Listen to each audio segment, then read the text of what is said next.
윤지호는 고 장자연 사건의 증인으로 최근 에세이 13번째 증인을 발간하며 얼굴과 실명을 공개했다.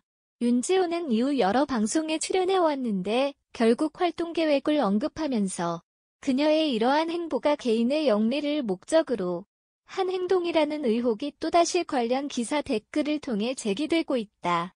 윤지호 활동계획 키워드는 이에 따라 장자연 사건과 맞물려 후폭풍을 불러일으키고 있다.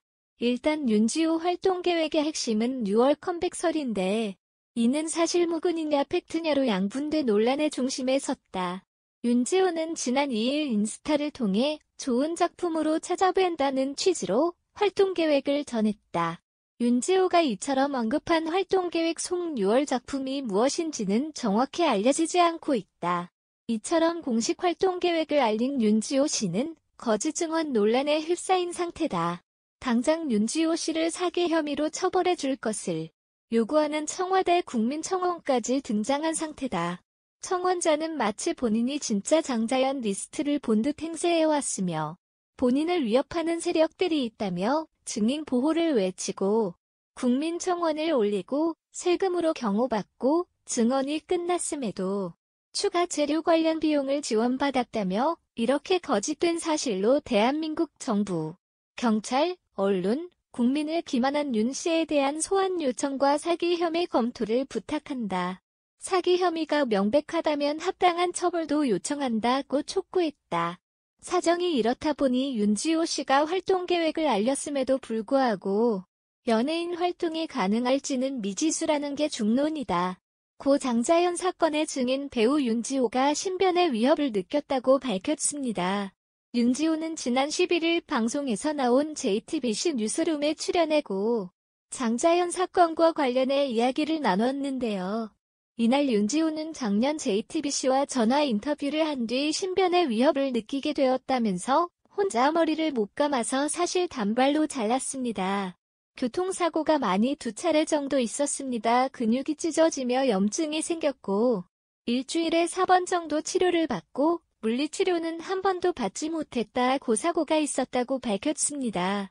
손석희 앵커가 교통사고는 일어날 수 있는 과산이냐는 의구심을 갖는 사람도 있다고 언급하자 윤지호는 JTBC 전화 인터뷰에서 사건을 다룬 책을 쓴다고 한 후에 제 행방을 추적하는 사람이 있었다면서 한 언론사만 주목하는데 사실은 한 곳이 아닌데요.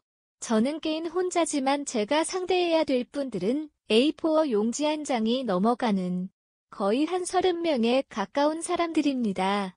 공권력을 행사하실 수 있는 법 위에 선 분이라고 신변의 위협으로 느낀 이유를 설명했어요.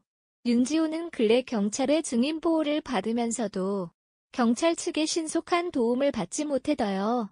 윤지호가 숙소에 이상을 느끼고 경찰이 지급한 비상호출 스마트워치를 3차례나 누르며 신고를 했으나 접수조차 되지 않은 것. 경찰은 윤지호가 국민청원을 올린 뒤 논란이 되자 신고 11시간 뒤 윤지호에 연락했어요. 경찰은 신변 위협 신고에 대한 조치가 정상적으로 이뤄지지 않았음을 인정하고 사과했어요. 이어 윤지호에 대한 신변 보호 특별팀을 꾸려 재발을 막겠다 밝혔습니다. 윤지호는 이를 이야기하면서 증언을 공개적으로 하다 보니 우려가 되는 게 윤지호가 공개적으로 나왔는데 보호가 철저히 안 이뤄진 것을 보면서 증언을 안 할 것 같습니다. 국가에서는 이런 보호시설조차 없어서 할 수 있는 게 뭘까 고민하다가 비영리 단체를 설립했다고 말했어요. 이 단체의 이름은 지상의 빛. 윤지호는 제5대 강력범죄에 속하지 않는 증언자, 목격자, 제2의 피해자들이 실질적으로 보호를 받을 수 있는 시설과 24시간 경호가 이루어질 수 있도록 마련할 생각이라고 설명했어요. 한편 윤지호는 근래까지 고 장자연 사건과 관련해 경찰, 검찰, 과거사위원회 진상조사단 등에서 16번의 증언을 했어요. 이 사건의 조사 기한은 5월 말까지다.